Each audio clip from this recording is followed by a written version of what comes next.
Welcome to the heart of America, Washington, D.C. It's a city that pulses with life, yet it's caught in a legal limbo, a constitutional experiment that raises profound questions about democracy, governance, and power. Washington, D.C. has taken the Trump administration to court, challenging the deployment of over 2,000 National Guard troops in its streets. D.C.'s Attorney General calls it an illegal military occupation that violates local autonomy and fundamental civil liberties.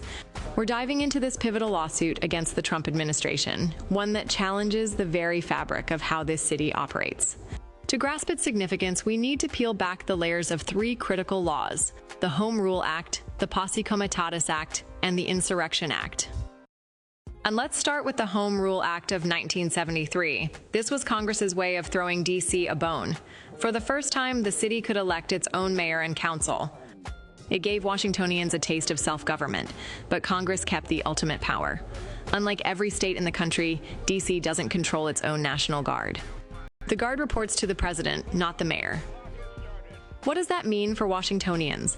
It means when things heat up, whether it's protests or natural disasters, the mayor has fewer tools at hand. And when a president decides to flex muscle, as Trump did, D.C. is uniquely vulnerable.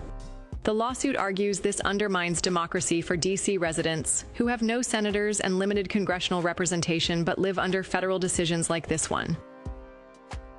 Now, onto the Posse Comitatus Act of 1878.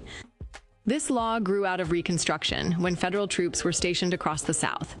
It says the Army and Air Force cannot be used to enforce domestic law unless Congress authorizes it. Later, by policy, the Navy and Marines were included. The idea is simple: America doesn't want military boots acting as police on U.S. soil. There's an exception for the National Guard when they're under state control. Governors can use Guard units to help with riots, floods, or emergencies.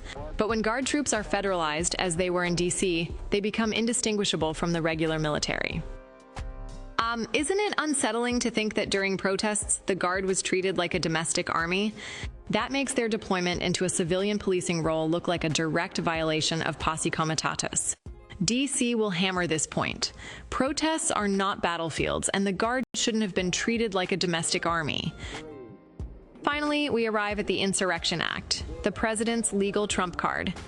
Passed in 1807, it gives the president power to deploy federal troops inside the U.S. in extreme cases: insurrections, rebellions, or times when law enforcement collapses.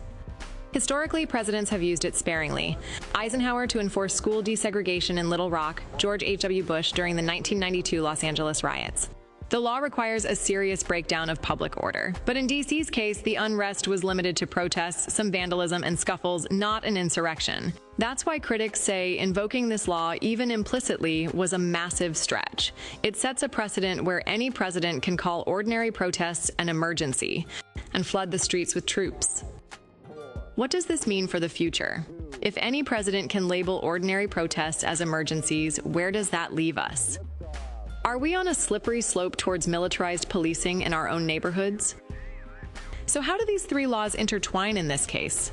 The Home Rule Act shows Washington, D.C.'s inherent weakness. It has no governor to push back, no control over its Guard. The Posse Comitatus Act sets the guardrails. The military can't be used for civilian law enforcement, and yet that's exactly what residents experienced. The Insurrection Act is supposed to be the exception, but the facts here don't come close to the level of chaos that justifies it. What's the likely outcome of the lawsuit? If history is a guide, courts tend to side with the president on national security and D.C. governance. In Perpeach v. Department of Defense, a case from 1990, the Supreme Court emphasized the president's broad powers over Guard units. And in Trump v. Hawaii in 2018, the court showed just how much deference it gives when the executive invokes security. So while D.C. has a powerful moral and constitutional argument, judges may hesitate to clip presidential wings in this arena, especially the current majority of the Supreme Court, which has repeatedly showed extreme deference to the executive branch. But even if the lawsuit falters in court, the legal analysis exposes a deeper problem. D.C. residents live in a perpetual halfway democracy, able to vote locally, but unable to fully govern themselves. And when presidents use troops for political theater, the law is stretched so far that its guardrails start to look like paper.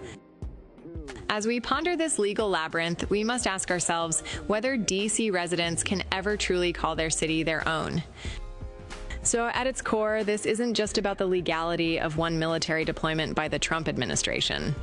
It's about whether the three great laws meant to balance federal power, military restraint, and domestic peace are strong enough to hold when tested. Join us as we continue to explore these pressing questions, and let's keep the conversation alive. What do you think? Can D.C. redefine its narrative, or is it destined to remain a constitutional experiment?